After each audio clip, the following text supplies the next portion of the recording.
Welcome to my store. Okay, so now the anemones have been dripping for a couple hours.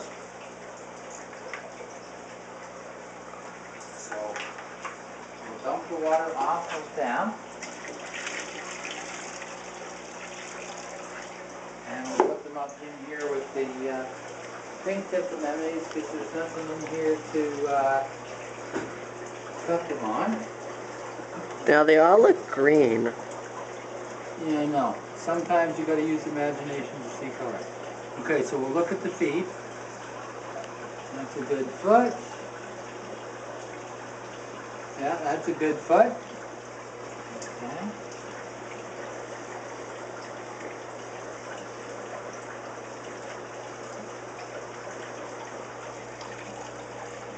Yeah, that's a good foot. This is a bad foot. Okay. See how that foot has the stuff coming out of it? Okay. Oh no, that's his mouth. Wow. There's a good foot. There's a bad mouth. Okay. The mouth is nowhere near the problem a foot would be. Oftentimes, when they're stressed, they will have stuff flying out of their mouth. Okay, that's usually not a problem as long as you get them into a good tank. Like this one's mouth is wide open. Like if you look at him, see that's where his mouth is, and it's wide open. That ring normally would be closed tight. Okay, so we're going to put him in here because this tank in here has too many things for him to stick onto, whereas this is just anemone, so there's nothing for him to hang on to. Now if you look down here, we got the cleaner shrimp and the blood shrimp. They're dripping. They're not up to here yet. These shrimp here, the camel shrimp, they're up to the top. The purple reef lobster, he's full, but I took the drip off of him just to let him sit in this water for a little longer, because if you drip them too fast, they die. If you drip them too slow, it just takes longer. Nothing happens to them. And reef lobsters, they have a tendency to be more delicate than some things. Like hermit crabs, if you just pick them up and throw them in the tank, 99% of the time, it'll be perfectly fine. I always drip them just because I want to be 100% safe. But for reef hermit, he's a reef lobster. A reef lobster, if I picked him up out of his water, dropped him into my water, he probably wouldn't make it alive to the bottom. Wow. Yeah, it's not good. So you let him sit in this mixed water for quite some time. These crabs, yeah, they're real easy. Crabs drip real easy. You don't really have to worry about them. It's mostly the shrimp and the lobster that you got the most worry about.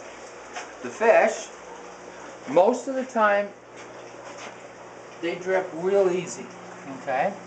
This guy here, the Xanthurus angel, if you look at his side, you see how there's this red mark there? So we're going to put him straight into quarantine in a medicated tank. This is one of our little hospital tanks. Treat him with some Malefex, because that's a new scrape. He doesn't have any infection in it, and as long as we keep it from getting infected... Why does he keep trying to jump out? He's in shock. His muscles aren't working really correctly. Sometimes when fish come in from a long far away, they take a day or so to kind of come around. Now this guy here, he's doing really well.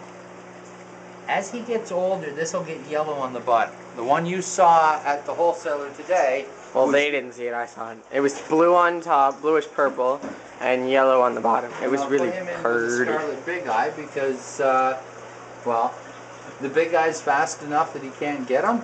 I don't want to put him in with this puffer because they'd fight. Anything that competes for the same resources has a tendency to fight with other people, other fish that compete for the same resources. Where are you going to put the... The gobies, we're going to put them in the tallest tank because we're going to put a lid on it. The grouper, isn't he pretty? Mm-hmm. This is a miniatus grouper. Red, blue spots. There's no blue spots. Very light blue. There's just no blue spots that you can see. There's no blue spots at all. This tank is a bit cloudy because before we went to get the fish, I did a major cleaning. There was a big queen angel, and so we fed it like 3 leaves of lettuce a day, and well, she was messy. So was the naso that was in there. Okay, so now we'll take the 2 spots. Maybe we'll put the 2 spots in here because they're really super peaceful.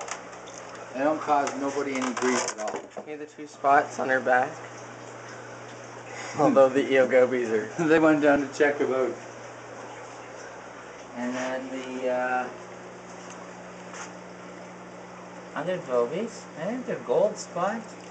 I didn't really look at the invoice. As I said, I kind of made the phone call. I kind of forgot everything I ordered.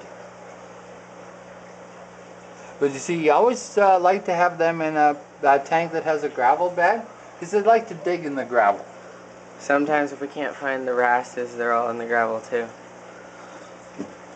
And then the clown tanks, we'll put them... Well, there's a blue tang in here. And there's a powder blue in there. But there's also a fox face in there. Yeah, it's the powder blue that I'm more concerned about. In this tank, there's nobody that really is going to fight with the tank. Now, apparently somebody's fighting with this semi-corin. I don't know who. Okay. Do you know where the stick net is? I believe it is right there. Oh, stick net. Okay. When your arms aren't long enough, you get a stick net. Also, the fish don't see you coming. Where are you going to put him? I am going to put him over here in with the grouper. Because you see, the grouper can't eat him. And he won't bite him. Whereas if I put him in with the puffer or the other puffer, it might bite him. And the whole idea is not to have anybody bite anybody. Don't bite your father. I know, I'm funny. In my own head, I'm hilarious. Ha ha ha, we should get a laugh track. You don't need a laugh track. You find Daddy just absolutely so amusing. Yes, so hilarious. You need to finish with the clown tangs. Oh, the clown tangs. Yeah, I kind of forgot about that. No, really? It's kind of obvious. Okay, where was I going to put them? You were talking here. Oh yeah, I was going to put them there. There's no one in there that'll fight with them. And so we get that. Nice one. Smack the camera. Quit hitting my net with your camera. It's not my camera, it's your camera. Yeah, but you're my son, and everything that you are those holding Clark guys is mine. being territorial? Not really. Well, he was going after him before. Yeah, but they thought maybe there was something to eat. Oh, okay. You know how you are with pizza? And cookies. Okay. This one here, see, we've had it dripping really, really super slow. But now the volume of water is increased, so you can speed it up a little bit. You still keep it fairly slow, but they were in like 3 inches of water, now they're in 8 inches, 9 inches of water. So they've had the volume like doubled, tripled, etc. Okay? The camel shrimp, they're down here. They're starting to overflow. Well, they weren't until you pressed it. Those red crabs, I really gotta look up what they are. Well, we'll get time. We'll do it tomorrow. Alrighty then.